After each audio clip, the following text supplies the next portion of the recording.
My husband cheated on me with my sister. My mom knew, and she said, "Stay quiet. Let your sister have him just this once." Yeah, I thought I was living in a parody too, but nope. This was real love, real betrayal, real damage. And my revenge? No blood, no screaming matches. Just enough to make them so ashamed they practically vanished from the family group chat. Want to know what I did? Keep watching. I'm telling everything. No filters, no mercy. I thought I was just the right amount of dumb. Turns out I was dumb enough to marry it. The kind of dumb where you think you're living in a decent little love story, and then bam, straight into a never-ending loop of family drama with no escape. Now, I'm not telling you this to throw a pity party. I'm telling it so you can sit back, sip your tea, and realize, wow, emotional damage really can come in spicy and salty flavors. I'm the second daughter in the family. My older sister? Gorgeous, graceful, top of her class, soft-spoken, tears drop at just the right time, in just the right place. Me, naturally frizzy hair, big feet, barely scraped through math all through middle school. As my dad once said, you're basically your sister's buggy software update, and I got used to it. Used to the comparisons, used to being weighed and measured in the family's emotional economy. My mom's the kind who likes to pretend she's fair, but always plays the "your sister has it harder, just give in" card behind the scenes. Heard that one so many times, I could slap it on a t-shirt and sell it on Etsy. Back in 9th grade, my sister didn't get a scholarship. My mom cried for 3 days. The next year I did get one, and my mom said, "Don't make a big deal about it. Your sister might feel bad." I had my first boyfriend at 19. I was over the moon, ready to bring him home. But my sister had just gone through a breakup. Mom said, "Let's hold off, your sister's having a rough time." So yeah, I gave in. I held back. I bottled up every good thing like a jar with the lid screwed on tight, looked solid on the outside, but cracks were already forming. The biggest crack? My wedding day. Me in a white dress, walking down the aisle, hands shaking, heart pounding faster than an EDM drop. My sister, off to the side, eyes red and watery.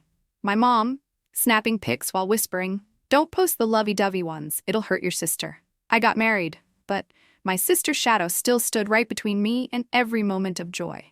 My husband, an endocrinologist. Cute enough, smart enough, soft-spoken, and kinda dorky funny in a charming way. Just enough for me to believe, yeah, I married the right guy. My sister had been treated for infertility.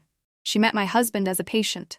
Not sure if it was fate or if the universe secretly swiped right on their behalf behind my back. I'm not the jealous type. I don't freak out over every little thing, but there were moments, like the time my sister texted my husband at 11 p.m., right when we were mid-movie, just as the plot was getting good. The message popped up. Quick question about hormone meds. I paused. He unlocked his phone, replied right away, didn't hide a thing. But still, something felt off. My mom, after hearing everything, didn't ask questions, didn't show a hint of doubt. She just said, in the softest, most morally polished voice, "Don't accuse her. She trusts your husband. That's why she asked him." Oh, so I'm the problem now? I'm just paranoid? Not because those two seemed a little too in sync? That's when I started paying attention. Every time my sister came over, he made orange juice, exactly how she liked it. Another time, he opened the door for her, got her coat, gave this little smile, and his eyes, I can't explain it, just off. But off in a way I didn't dare name. Because if I said it out loud, I'd be branded petty. Overreacting. One night, we were all having dinner. I tried bringing up some light topics, keep things easy.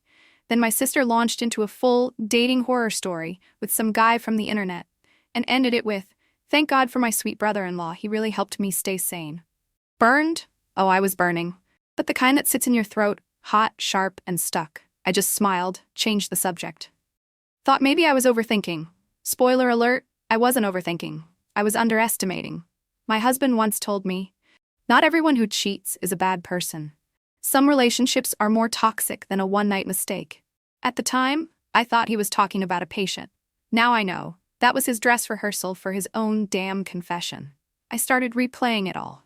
The nights he came home late, the weird little smile whenever I brought up my sister. The times she'd accidentally touch his shoulder and never pull away. I didn't have proof, but I had an instinct screaming inside me, something is seriously wrong. My mom said, "Don't overthink, nobody's perfect. Don't destroy your family over something you imagined." Yeah, imagined. But anyone reading this feeling a little too seen right now? I don't know if I was just being naive, or if I was trying not to hurt. probably both. So I kept living in that house, with that family, while slowly realizing I didn't belong there anymore. People say women have a sixth sense, but I swear when your husband's cheating on you, that sense levels up to full-on psychic connection. Because at some point, even the way he looked at things, his cologne, his typing rhythm, the exact second a message pinged, felt off, especially when the other woman shared my DNA. One day, I got into his car to grab a jacket, and there it was, a bracelet. Nothing fancy, just a simple leather wrap with a tiny charm that said hope. I looked closer. It was the bracelet I gave my sister for her birthday last year. And just like that, the question hit me. Why is my sister's bracelet in my husband's car? I asked him. He looked at it for 1 second and said, "Maybe you left it there." Oh, right.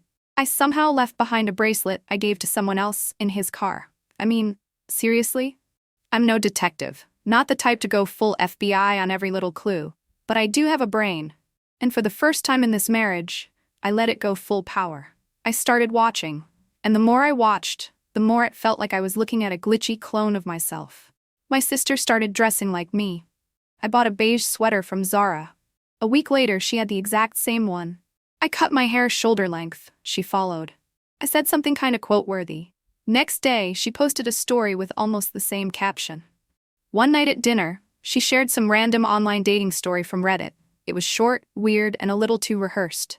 The guy asked if I liked kids.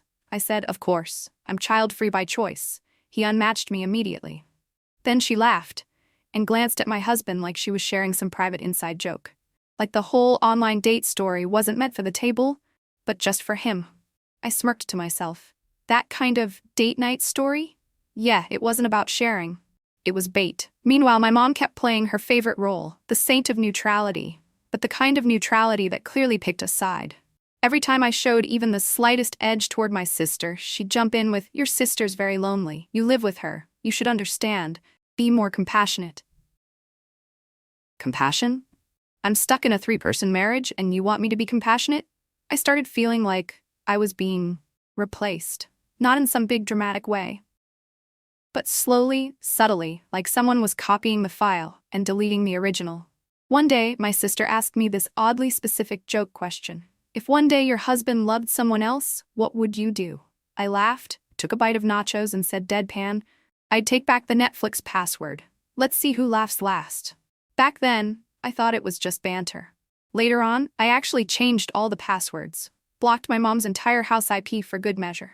Then one Sunday afternoon, I was cleaning out my inbox and found a flight confirmation email, booked by my husband, for 2 people. Guess who the second passenger was? My sister.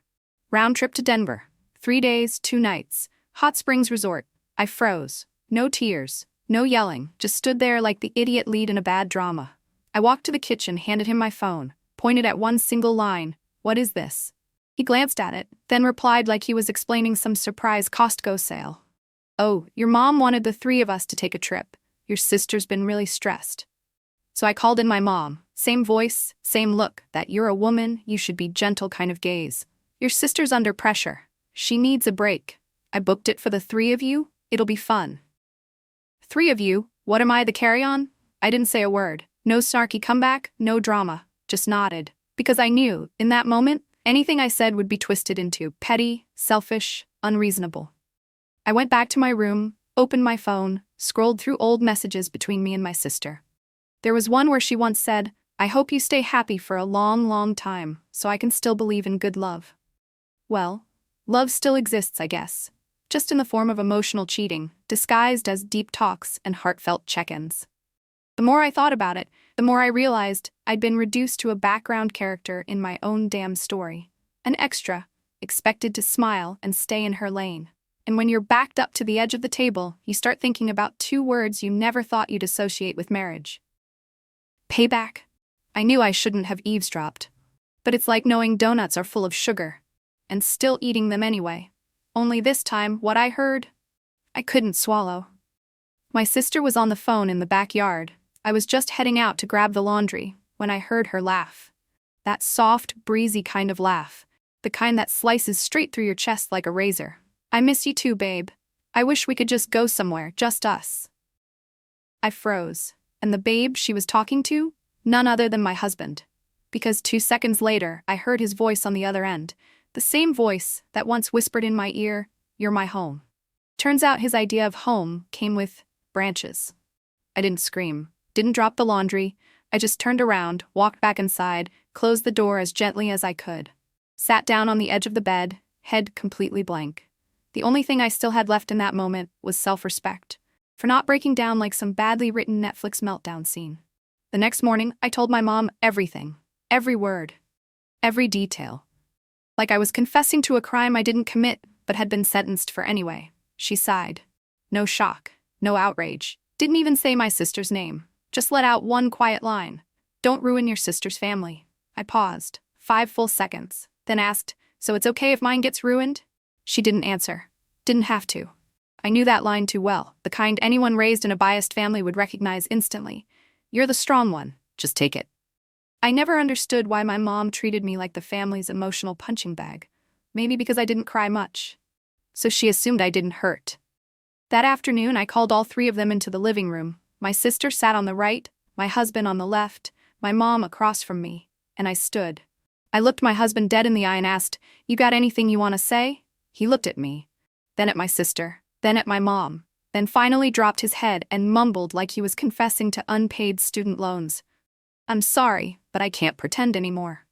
My sister said nothing. My mom started crying. Me? No reaction, no yelling, no cursing. I just walked to the kitchen, turned on the faucet, and started doing the dishes. Because if I'd stayed in that room 1 minute longer, I would have done something reckless. Like chuck the remote at someone's face or smash a phone and cry like Netflix just crashed mid-season finale. Washing dishes helped me stay calm. Helped scrub off the last stubborn layers of trust clinging to my hands. Then my mom came down. Eyes red.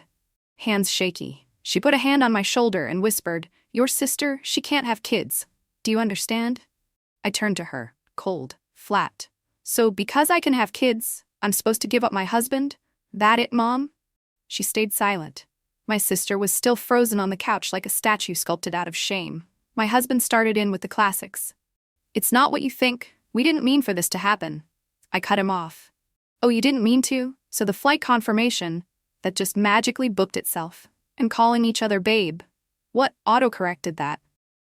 My sister reached for a tissue, didn't even catch a single tear before she crushed it in her hand.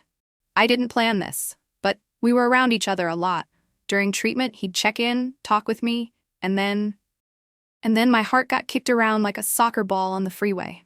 They started explaining. A whole mix of recycled excuses that sounded like they were pulled straight from every toxic dating podcast out there. "We didn't tell you sooner because we didn't want to hurt you."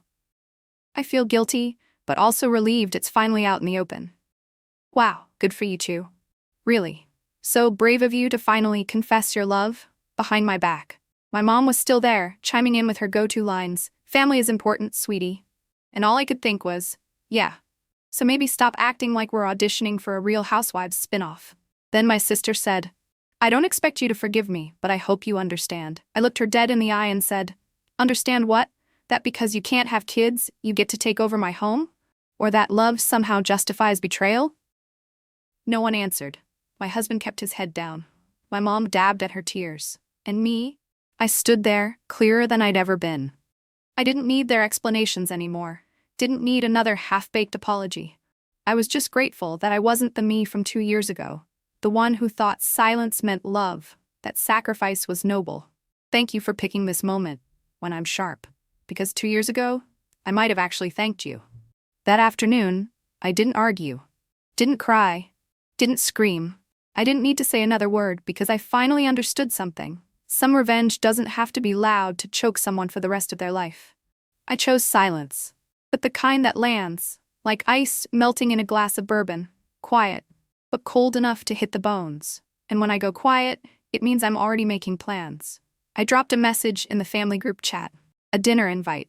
A cozy little Italian spot on the outskirts. Nothing fancy, not flashy, just warm enough to sell the illusion of a healing dinner. I picked it on purpose. It used to be our place, me and my husband, back when we still dated. I wanted to see if it'd go down easy for them. Spoiler, I hoped it wouldn't. Everyone showed up. My mom wore her floral blouse. My sister had on nude lipstick, the exact shade I used to wear. My husband looked polished, polite, bland as ever. I sat in the middle, smiling gently, pouring wine like the host of a reality show no one asked to be on, and definitely no one's prepared to win. After the salad course, I started telling a story.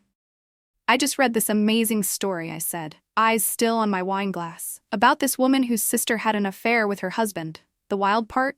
Her mom told her, just let your sister have him. She can't have kids. Sounds like fiction, right? Everyone froze. No chewing, just the soft clink of cutlery on porcelain. My sister's hand shook holding her knife. And I thought, now this is the kind of ASMR I vibe with. I kept going, voice calm, casual, like I was reviewing a movie over brunch. And the woman? She didn't flip tables or cause a scene. She just invited her whole family to dinner and told her story through a fictional lens. Polite, right? They call that respecting the listener's intelligence. Still, no one said a word. My mom stared down at her napkin. My husband sipped his wine like it might drown him. My sister crossed and uncrossed her legs 3 times in 60 seconds. Then I reached into my bag, pulled out a small gift, and placed it in front of her. "Happy early birthday," I said. "This one really suits you." My sister opened the gift. Inside, a black-covered book titled How to Steal a Husband and Still Be the Villain. Custom printed on Etsy. Looked real from the outside, but every page inside was blank. Because I didn't need content. I just needed a title loud enough to say, "I see you." I'm not stupid. I turned to my husband, smiled softly, and for the first time in months, felt like I could breathe again. "You don't need to say anything," I told him. "I'm just here to send you 2 off properly." He looked at me like he couldn't believe it, but I could, because for the first time in my life, I knew exactly what I was doing. 1 week later, on my sister's actual birthday, I sent a large envelope to my mom's house. Inside, a divorce petition, and a handwritten card that read, "Happy You Stole My Life Day." I think that was the most personal gift I've ever given my sister. So personal, it tore apart whatever scrap of family we had left. That night, I posted a single status online. Sometimes the best thing you can do is disappear and let them burn. No screaming, no ranting, just one line, enough for anyone who knew to know. My inbox exploded. Some friends, "OMG, what happened?" Others, "Who's burning, girl?" I replied one way only, a meme of a doll staring out the window with the caption, "I'm fine." The real ones got it. No follow-up questions, just hearts. One friend called. I declined. Texted back, "Currently using my freedom trial. Emotional calls not supported." Then my mom called. I let it ring 3 times before picking up. She opened with the line she always saves for damage control. "I'm sorry, I was wrong." I stayed quiet, then forwarded her an old text she sent me a year ago when I complained about my sister constantly crossing lines. "You need to sacrifice. Your sister has it harder than you." I added just one line. "Sacrifice is done, Mom. Now I finally feel alive." I don't know if she cried, but I didn't. For the first time in months, I stood in front of the mirror and saw the woman I had lost, finally coming back. Not weak, not silent, not waiting for anyone's approval, but strong enough to reclaim her name from the story everyone else tried to write for her. Yeah. Sacrifice is done. Now I finally feel alive. I moved out on a Saturday morning. No sun, no rain, just that kind of weather that fits the mood. Not sad, not happy, just done. I didn't take much, didn't fight over the couch, didn't ask for the Le Creuset set we bought together. I packed a few outfits, my blender, and brought the only thing I wasn't willing to leave behind, me. He asked if I wanted to split the stuff. I said no need, keep it, makes moving on easier. My ex, or as I now call him, the guy who used to be, kept texting for a few days after. Stuff like, "Are you okay? I'm sorry for everything." 3 days later, I replied with just one line, "Wrong number." Technically, not untrue. Emotionally, spot on. 6 months later, my sister married him. They held the wedding at some vineyard out of state. My mom posted a long, heartfelt Facebook status. "After all the storms, my little family has finally found happiness." It got 48 hearts, 9 comments saying things like, "So well-deserved, sis." And me? I said nothing.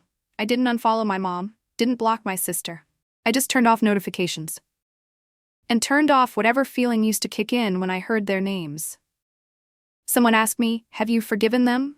I thought for a second, then smiled. I don't need to forgive, I just don't let them get close anymore. Forgiveness is too noble, and I never signed up to be a saint. I learned how to stay clear-headed without turning cold, how to speak the truth without apologizing for making other people uncomfortable. And most importantly, I learned that I am under no obligation to keep up the image of the good girl, if that means swallowing injustice in silence. I changed my number, moved to a new apartment, Changed the Netflix password too. This time, not for some petty revenge arc. Not to prove anything, just because I needed to reset, starting with the little things. One day, I accidentally stumbled on an old wedding photo buried in a Google Photos folder. The two of us, side by side, smiling. I looked at the woman in the photo and saw someone trying way too hard to look happy. I hit delete. No hesitation. Felt just like clearing out the trash. It's not that I hate the past. I just don't need to keep it in picture form anymore. The memories are still there, they just don't own me now. One night, my best friend dragged me out to a bar and asked, "Are you scared to fall in love again?" I said, "Of course I'm scared, but fear's not a good enough reason to shut my heart down. It just means next time, I'll choose better. I won't choose someone who makes me trade my dignity just to keep their love." My sister and my ex, now officially her husband, posted a honeymoon photo. The caption, "Finally home." I didn't like the post, didn't comment. But one sentence popped into my head, clear as day. They think they won a man. I think I escaped a war. They thought taking a man was some kind of victory. I see walking away from them as pure freedom. Peace doesn't come from forgiving or forgetting. It comes from knowing, deep in your bones, that some people, even if they share your blood or once shared your bed, no longer deserve a seat in your life. My mom used to say, "You need to learn to yield. A woman who knows how to yield is a wise woman." But I've learned, some things, once you yield, you lose your self-respect for good. And the moment I stopped yielding was the moment I truly came alive. I guess by now my story's probably got you wanting to give me a big ol' hug. And maybe low-key slide into my DMs asking for the new Netflix password, right? But hey, if there's one thing I've learned from all this family drama, cheating, and sisterly love gone wrong, it's this. Sometimes being a decent person doesn't mean staying quiet. It means knowing when to walk away and take the Wi-Fi with you. Love isn't a contest for who can tolerate the most. It's not a trade-in program, one husband for a bit of sympathy. If someone makes you choose between keeping the peace for them and keeping your self-respect for you, pick you. Always, always pick you. So yeah, this story isn't some life lesson or moral sermon. It's just here to say one thing loud and clear. You don't have to be a hero, but don't ever let yourself become a side character in your own life. Now what about you? Have you ever given up your happiness because someone told you you were stronger? Ever smiled your way through a toxic relationship just to keep the peace? Or maybe plotted a little payback while still keeping it classy? Drop it in the comments, I read every single one. Not just to gossip, but who knows? Maybe your story's the next episode. Based on true events, narrated by me. Oh, and if this hit home, or even just hit that sweet spot between ouch and LOL, don't forget to like, share, and subscribe to Heart Talk. I've still got a whole archive of dating disasters, midnight confessions, and plot twists, so wild you'll scream "what the hell" at your screen. Catch you next time, queens. Hopefully for someone else's drama. Thank you so much for being here. Love y'all, always.